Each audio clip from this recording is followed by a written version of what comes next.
نحمده ونصلي ونسلم على رسوله الكريم اما بعد فاعوذ بالله من الشيطان الرجيم بسم الله الرحمن الرحيم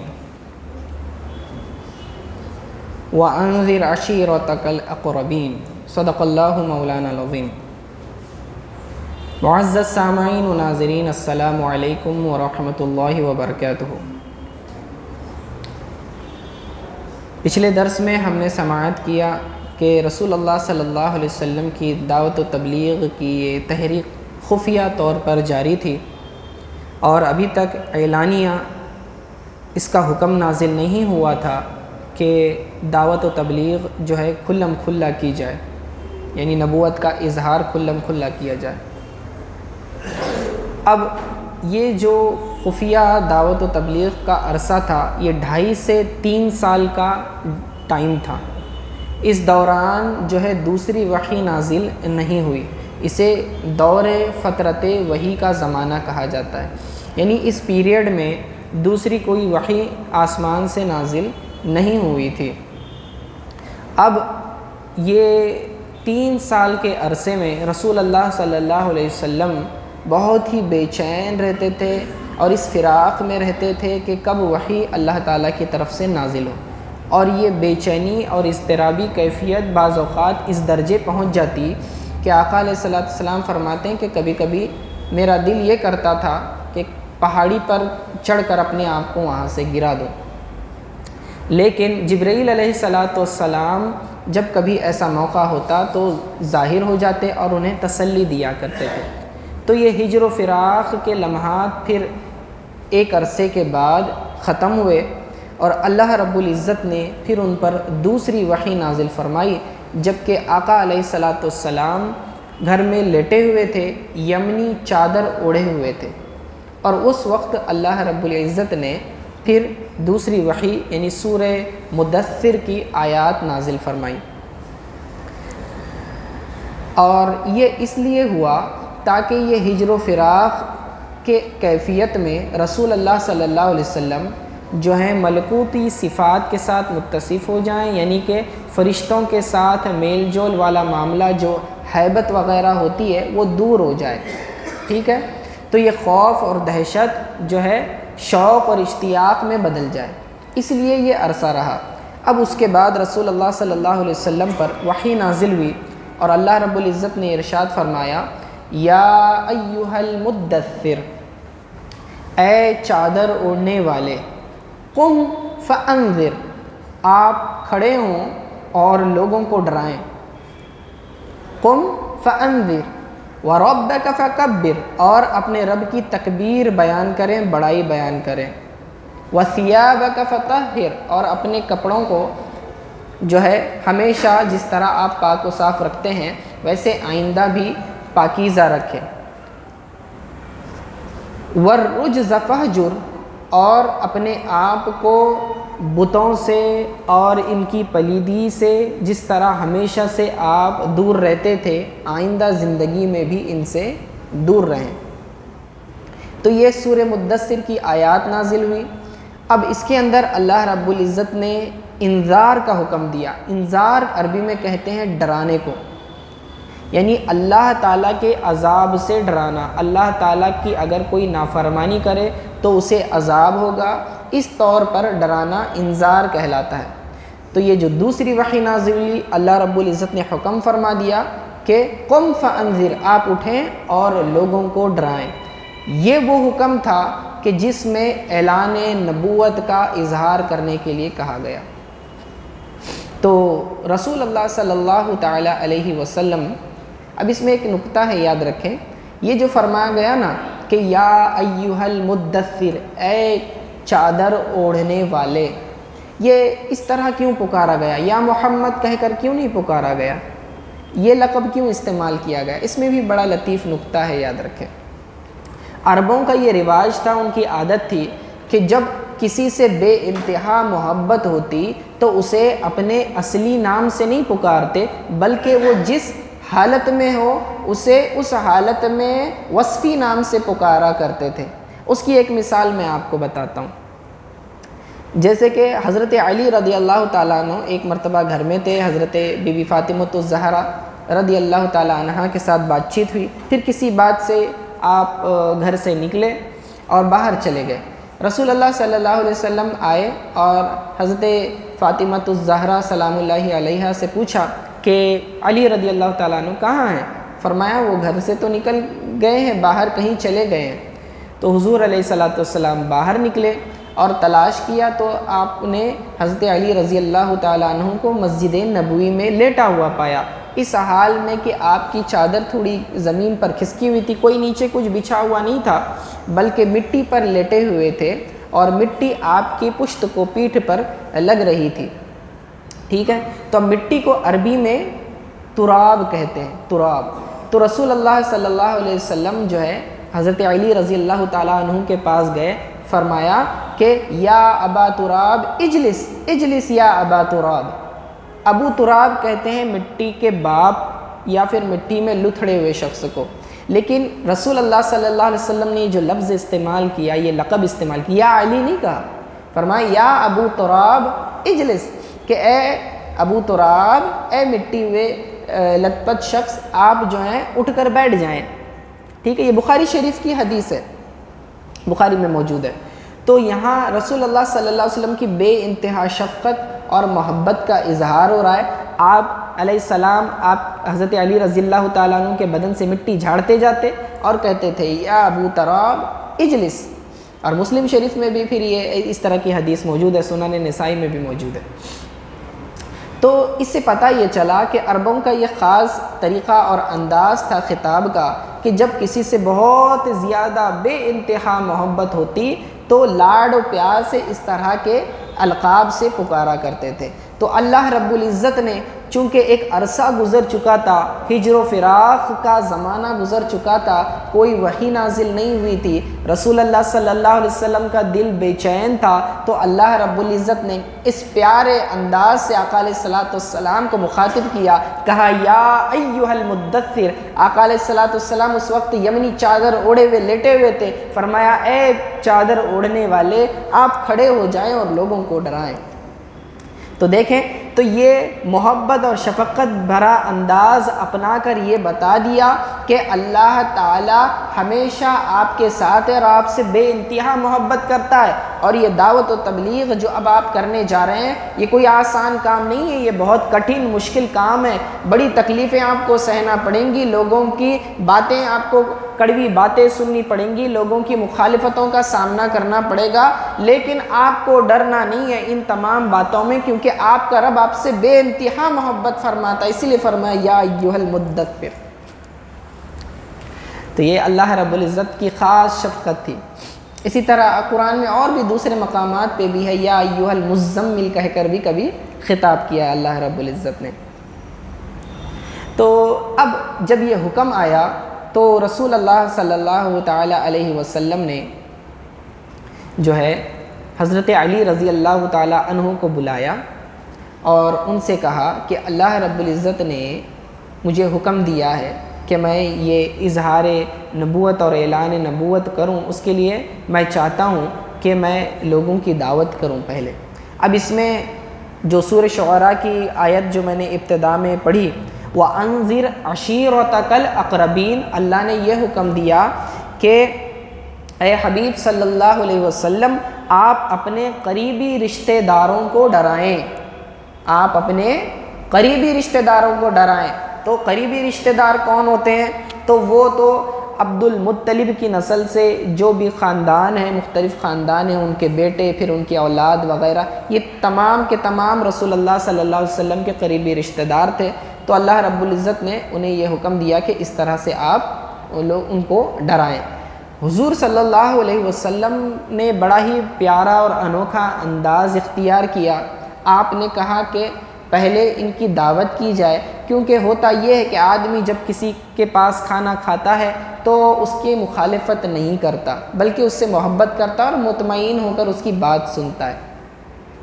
تو اسی لیے جو ہے حضور علیہ الصلوۃ والسلام نے حضرت علی رضی اللہ تعالیٰ عنہ سے فرمایا کہ تم ایک پیالہ دودھ کا لے آؤ اور تھوڑے سے گوشت کا انتظام کرو اور تھوڑی روٹیاں بنا لینا، ہم اس پر دعوت کریں گے۔ اب ایک پیالہ دودھ اور پھر اس کے بعد چند روٹیاں اور تھوڑا سا گوشت، ٹھیک ہے، یہی ایک چیز دعوت کے لیے ہے، لیکن آنے والے افراد جو ہیں 40-50 سے زیادہ ہیں، خاندان کے مختلف قریب و دور کے سارے لوگ جمع ہو گئے، حضور صلی اللہ علیہ وسلم کے چچا اور پھر ان کے بیٹے وغیرہ سارے کو آ گئے۔ جب آ گئے تو ان کے سامنے دسترخوان پر بچھا دیا اور پھر یہ کہا کہ آپ جو ہیں بسم اللہ کہہ کر اپنی اپنی جانب سے کھائیں۔ تو سب نے جو ہے باوجود یہ کہ کھانا تھوڑا تھا کھانا شروع کیا۔ اب اللہ نے رسول اللہ صلی اللہ علیہ وسلم کے معجزے کا وہاں اظہار کیا، باوجود یہ کہ وہ چند روٹیاں اور تھوڑا سا گوشت تھا، تمام افراد نے پیٹ بھر کر کھایا، وہ 40-50 افراد ساروں نے پیٹ بھر کر کھایا۔ اب پھر اس کے بعد دودھ پلانے کی باری آئی تو حضرت علی سے کہا کہ دودھ لاؤ، اور باری باری ایک کو ایک پیالہ دودھ پلایا جاتا تھا، اس طرح سے کہ وہ جو مین پیالہ تھا اس میں سے نکال کر دوسرے پیالے میں لیتے تھے، تو اس طرح سے ہر شخص کو ایک ایک پیالہ دودھ کا دیا گیا، اور اصل پیالے میں دودھ اتنا ہی تھا، تو ایک پیالہ دودھ تمام لوگوں کو کافی ہو گیا۔ یہ معجزات کا ظہور رسول اللہ صلی اللہ علیہ وسلم کے خاندان والوں نے یہ دیکھا۔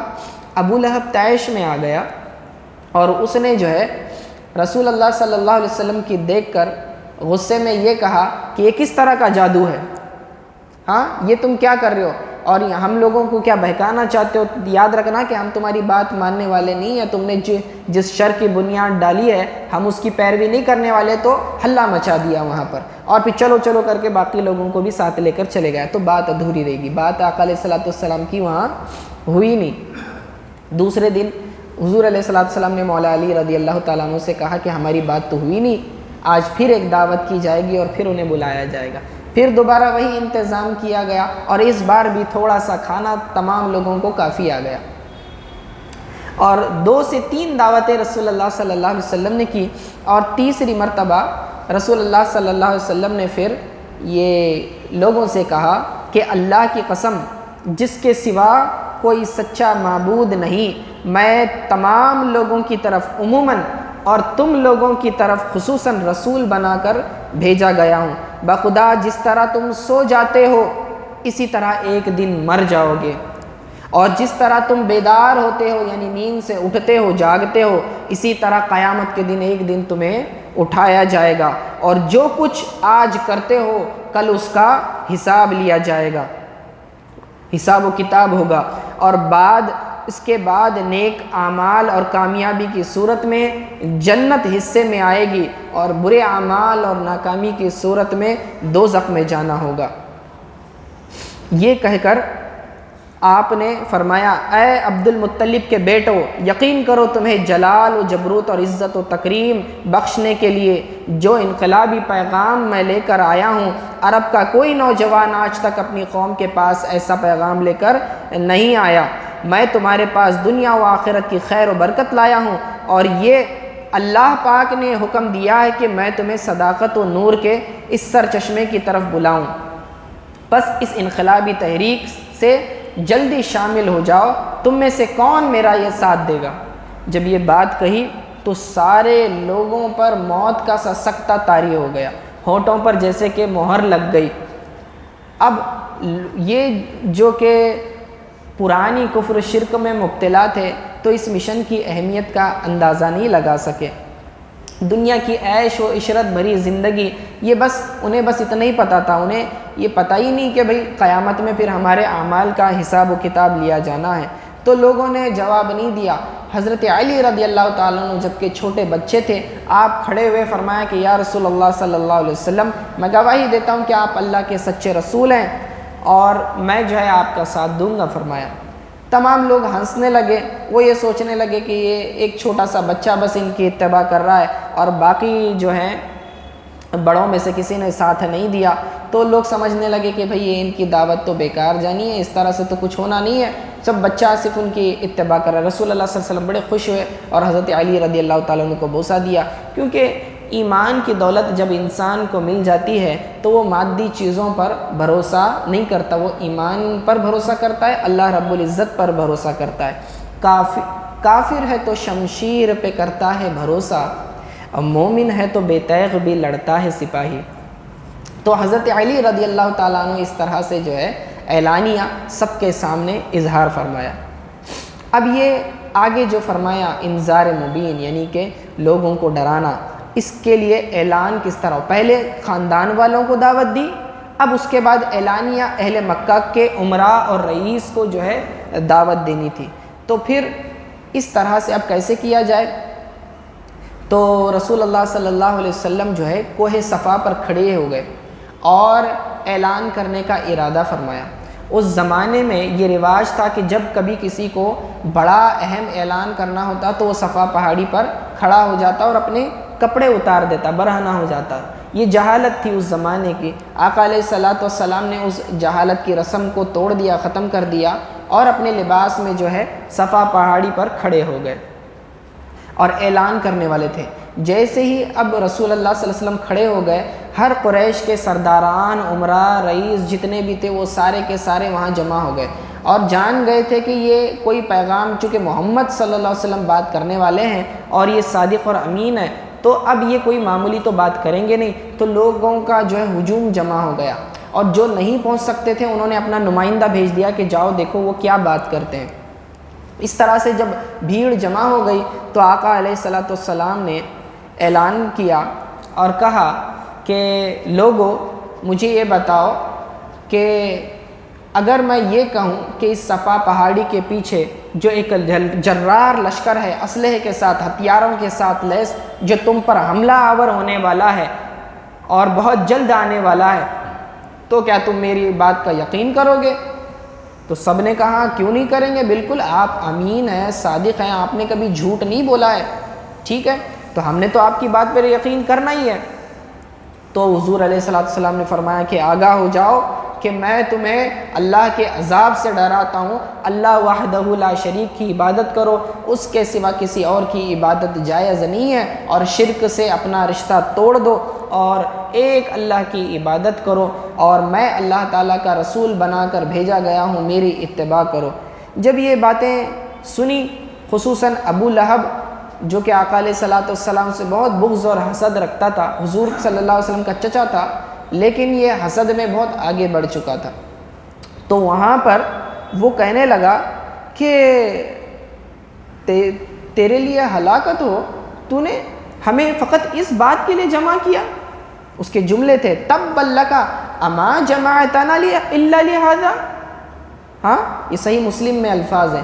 ابو لہب نے کہا کہ تیرے لیے ہلاکت ہو کہ تو نے ہمیں بس یہ بات کہنے کے لیے جمع کیا۔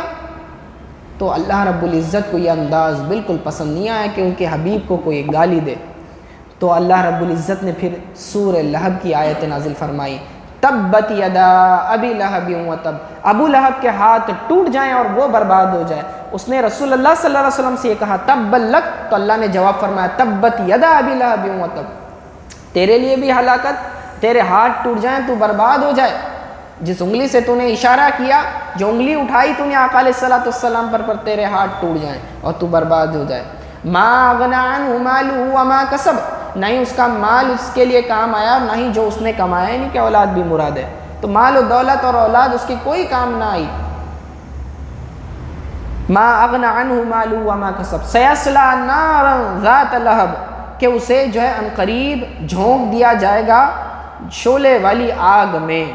اس کا نام ابو لہب تھا، اور ابو لہب اسے اس لیے کہتے تھے کہ وہ بہت خوبصورت تھا اور اس کے گال جو ہے نا سرخی کی وجہ سے شعلے کی مانند لگتے تھے، لوگ اسے ابو لہب کہتے تھے، یعنی شعلے کا باپ، ابو لہب لقب دے دیا تھا، لیکن تعریفاً لوگ بلاتے تھے۔ اللہ تعالیٰ نے اس کی مذمت کہتے ہوئے کہا ما اغنا عنہ مالہ وما کسب، آگے فرمایا ابی لہب جو فرمایا نا تبت یدا ابی لہب وتب، وہ تعریف کے طور پر نہیں تھا، وہ آگ والا شعلہ یعنی کہ جہنم کی آگ کا شعلہ بننے والا ہے، یعنی جہنمی کر کے اللہ رب العزت نے یہ خطاب کیا ہے۔ سیصلی نارا ذات لہب، شعلوں والی آگ، دیکھیں اس میں بھی لفظ لہب استعمال ہوا، سیصلی نارا ذات لہب، شعلوں والی آگ میں اسے جھونکا جائے گا۔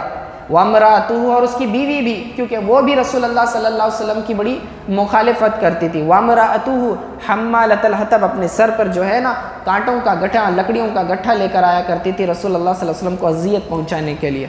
اور اسے ثواب کا کام سمجھتی تھی، اور گلے میں اس کے ایک رسی ہوا کرتی تھی جو گٹھے کو باندھتی تھی اور گلے میں ڈال کے رکھتی تھی.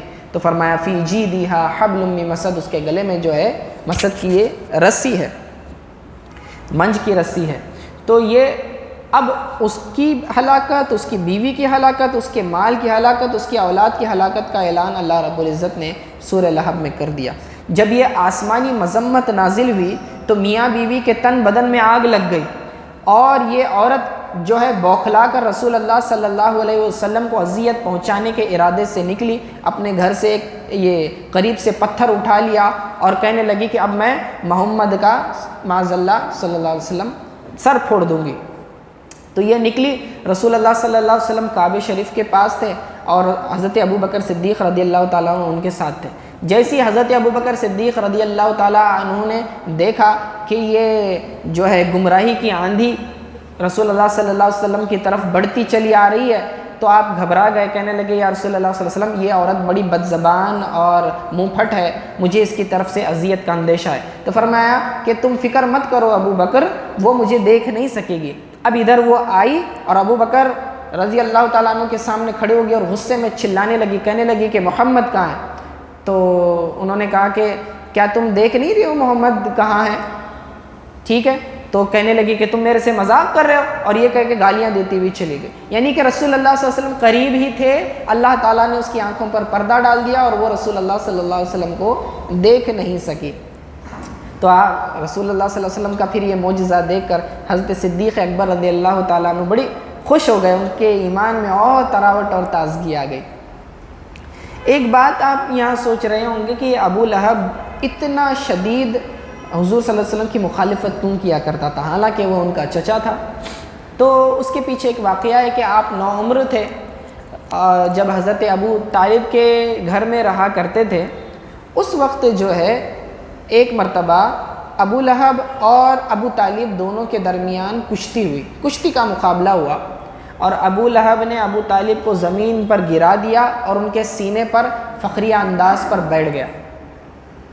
تو رسول اللہ صلی اللہ علیہ وسلم چونکہ اپنے چچا ابو طالب سے محبت کرتے تھے، انہیں یہ بالکل گوارا نہ ہوا، ابھی چھوٹے تھے باوجود اس کے فوراً درمیان میں گھس گئے اور ابو لہب کو دھکا دے کر وہاں سے ہٹا دیا. تو ابو لہب کہنے لگا کہ اے لڑکے تو نے ایسا کیوں کیا، جبکہ وہ بھی تیرا چچا ہے، میں بھی تیرا چچا ہوں، ہے نا، رشتہ داری میں ہم برابر ہیں، تو نے ایسا کیوں کیا؟ تو کہنے لگا کہ میں ان سے زیادہ محبت کرتا ہوں. یہ آگ اس کے سینے میں ہمیشہ سے تھی، ہمیشہ سے وہ رسول اللہ صلی اللہ علیہ وسلم سے اس بات کی وجہ سے جلتا تھا، اور زندگی بھر رسول اللہ صلی اللہ علیہ وسلم کی مخالفت کرتا رہا، ان کے خلاف زہر اگلتا رہا، ہمیشہ ہمیشہ جو ہے ان کے خلاف زہر اگلتا رہا. تو رسول اللہ صلی اللہ علیہ وسلم کو جو یہ حکم دیا گیا تھا کہ وَأَنذِرْ عَشِيرَتَكَ الْأَقْرَبِينَ، اپنے قریبی رشتہ داروں کو آپ ڈرائیں. تو رسول اللہ صلی اللہ علیہ وسلم جب پہاڑی پر کھڑے ہوئے تو آپ نے ندا لگانا شروع کی کہ یا بنی کعب بن لوئی انقذوا انفسکم من النار، اے بنی کعب بن لوئی، یہ قبیلے کی شاخیں نکلتی ہیں، اوپر جو ہے لوئی بن کعب بن مرہ بن عبد المطلب، یہ نیچے آتے ہیں عبد المناف کے بعد پھر ہاشم عبد المطلب کا خاندان ایسے پورا آتا ہے. تو ایک ایک خاندان کی شاخ کا، قریش کی شاخ کا حضور صلی اللہ علیہ وسلم نے جو ہے نام لے لے کر انہیں ڈرانا شروع کیا. فرمایا یا بنی کعب بن لوئی انقذوا انفسکم من النار، اپنے آپ کو جو ہے جہنم کی آگ سے بچاؤ. پھر کہا یا بنی مرہ بن کعب انقذوا انفسکم من النار، کہ اے مر بن کعب کی اولاد اپنے آپ کو جہنم کی آگ سے بچاؤ. یا بنو عبد الشمس انقذوا انفسکم من النار، انہیں بھی ڈرایا. بنو عبد الشمس کی جو اولاد تھی انہیں بھی یہی حکم دیا. فرمایا یا بنی عبد مناف انقذوا انفسکم من النار، اے عبد مناف کی اولاد اپنے آپ کو جہنم کی آگ سے بچاؤ. یا بنی ہاشم، ابھی رسول اللہ صلی اللہ علیہ وسلم کا خاندان آ گیا اوپر سے، بنو ہاشم یہ اس کی شاخ، عبد مناف جو اوپر سے جو ہے مرہ بن کعب ہے وہاں سے جو شاخیں نکلی ان کے بیٹے عبد الشمس، عبد مناف وغیرہ الگ الگ شاخیں، پھر عبد مناف میں سے بنو ہاشم. تو فرمایا یا بنو ہاشم انقذوا انفسکم من النار، انہیں بھی ڈرایا۔ پھر اس کے بعد بنو ہاشم کے اولاد عبد المطلب یعنی ان کے دادا، ان کی، تو یا بنی عبد المطلب انقذوا انفسکم من النار، پھر یہ آخری کہہ کر پھر فرمایا وقال یا فاطمہ بنت محمد یا صفیہ بنت عبد المطلب لا املک لکم من اللہ شیئا سلونی من مالی ما شئتم۔ صحیح مسلم کی یہ حدیث ہے کہ جس میں رسول اللہ صلی اللہ علیہ وسلم نے ایک ایک شاخ کا نام لیا قبیلہ قریش کی، اور آخر میں فرمایا اے فاطمہ بنت محمد، یعنی حضرت فاطمہ الزہرا سلام اللہ علیہا کو مخاطب کیا۔ پھر اس کے بعد حضرت صفیہ کو مخاطب کیا اور ان سے کہا کہ میں کوئی اختیار نہیں رکھتا کسی چیز کا، میں تمہارے لیے اللہ کے ہاں مالک نہیں ہوں، البتہ تم میرے مال میں سے جس چیز کا چاہو سوال کر لو۔ یہ انداز ڈرانے والا انداز ہے، اس میں کوئی بشارت نہیں دی، یہ نہیں جنت کی خوشخبریاں نہیں سنائیں، صرف ڈرانے والا انداز، کیونکہ حکم تھا ڈرانے کا تو وہ حکم کی موافقت ہو جائے اس طرح سے یہ انداز اپنایا۔ پھر اس کے بعد آخر میں یہ جو فرمایا نا حضرت فاطمہ رضی اللہ تعالیٰ عنہا اور حضرت صفیہ کو مخاطب کر کے، اصل میں یہ ان کے واسطے سے قوم کو ہی بولنا مقصود تھا، کیونکہ اس وقت حضرت فاطمہ رضی اللہ تعالیٰ عنہ کی عمر شریف صرف 2 سال تھی، اور ظاہر سی بات ہے 2 سال کے بچے سے اس طرح سے تو مخاطب نہیں ہوا جاتا، گویا کہ وہ ہر انڈیویجول کو، چاہے وہ اپنا قریبی رشتہ دار ہو یا دور کا رشتہ دار ہو، سب کے لیے حکم برابر ہے ڈرانے کا، یہ بتانے کے لیے انداز اختیار کیا، ورنہ یہ نہ لگے کہ دوسروں کو ڈرا رہے ہیں اور اپنے گھر والوں کو نہیں، اس طرح سے نہ ہو۔ تو آقا علیہ الصلوۃ والسلام نے سب کو ڈرایا۔ پھر اس کے بعد یہ جو فرمایا نا کہ میں تمہارے لیے اللہ کے یہاں کسی شے کا مالک نہیں ہوں، اصل میں یہاں پر کوئی بشارت دینا موقع نہیں تھا، اسی لیے یہ ڈرانے والا انداز اختیار کیا، ورنہ تو آقا علیہ الصلوۃ والسلام عطا بھی کرتے ہیں، وَلَسَوْفَ يُعْطِيكَ رَبُّكَ فَتَرْضَىٰ، کہ حبیب صلی اللہ علیہ وسلم ہم آپ کو اتنا عطا کریں گے کہ آپ راضی ہو جائیں، اللہ نے سورۃ ضحیٰ میں جو فرمایا ہے۔ تو آقا علیہ الصلوۃ والسلام موقع مناسبت سے بشارتیں بھی سنایا کرتے تھے، ٹھیک ہے۔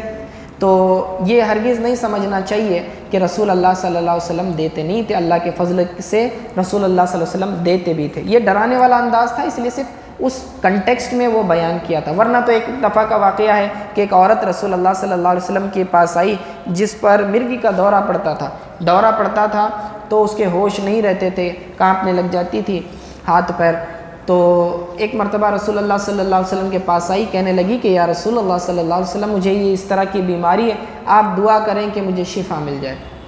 تو آقا علیہ السلام نے فرمایا اچھا چاہو تو سودا کر لو، کہ یا تو اس مصیبت پر تم صبر کرو اور اس کے بدلے تمہیں جنت عطا کی جائے گی، یا تو پھر تم چاہو تو پھر ہم دعا کر دیں تو تمہیں شفا مل جائے۔ اب صحابہ بھی بڑے آخرت کے ثواب کے جو ہے طلبگار ہوا کرتے تھے، تو اس صحابیہ نے رسول اللہ صلی اللہ علیہ وسلم سے کہا کہ یا رسول اللہ صلی اللہ علیہ وسلم میں جنت کا سودا کرتی ہوں، میں جنت کو قبول کرتی ہوں، میں اس مصیبت پر صبر کر لوں گی، البتہ ہاں یہ بات ہے کہ جب مجھے دورہ پڑتا ہے تو میرا سطر کھل جاتا ہے، یعنی میرے کپڑے ذرا کھل جاتے ہیں، میرا بدن نظر آتا ہے، مجھے ہوش نہیں رہتا اور میں پردے کا اس وقت جو ہے دھیان نہیں رکھ پاؤں گی، تو آپ اللہ سے دعا کریں کہ میری بیماری میں سطر نہ کھلے۔ تو رسول اللہ صلی اللہ علیہ وسلم نے دعا فرمایا، اس کے بعد اسے جب بھی دورہ پڑا پھر کبھی اس کا سطر نہیں کھلا۔ تو دیکھیں کتنا خیال ہوتا تھا، اور رسول اللہ صلی اللہ علیہ وسلم اس طرح سے جو ہے نوازا بھی کرتے تھے، ٹھیک ہے۔ تو وہ انداز چونکہ ڈرانے والا تھا اس لیے اس موقع پر ہی اس طرح فرما دیا گیا۔ تو یہ تھا اعلان نبوت۔ اب یہاں سے دعوت و تبلیغ کا اعلانیہ کھلم کھلا جو ہے پیغام پہنچا دیا گیا تھا، لیکن ساتھ ہی ساتھ اس کا مطلب یہ بھی تھا کہ اعلانیہ دشمنیاں بھی مول لی گئی ہیں۔ اب لوگ کھلم کھلا رسول اللہ صلی اللہ علیہ وسلم کے تکلیف پہنچانے کے لیے، اذیت پہنچانے کے لیے پھر سامنے آنا شروع ہو گئے، جیسے کہ ابو لہب ان میں سے سر فہرست تھا۔ اب صرف رسول اللہ صلی اللہ علیہ وسلم پر نہیں بلکہ جو لوگ بھی اعلانیہ اپنے ایمان کا اظہار کرتے انہیں جو ہے قریش اور اس کفار مکہ جو ہے اذیتیں تکلیفیں دینا شروع کر دیے تھے۔ اس کے چند واقعات بھی انشاءاللہ ہم آگے سماعت کریں گے۔ اللہ تعالیٰ سے دعا ہے کہ اللہ تعالیٰ ہمیں اسلام پر اور ایمان پر خاتمہ نصیب فرمائے اور استقامت کے ساتھ اعمال صالحہ کرنے کی توفیق عطا فرمائے۔ وصلی اللہ تعالیٰ علی خیر خلقی محمد و آلہ و اصحابہ اجمعین برحمتک یا ارحم الراحمین۔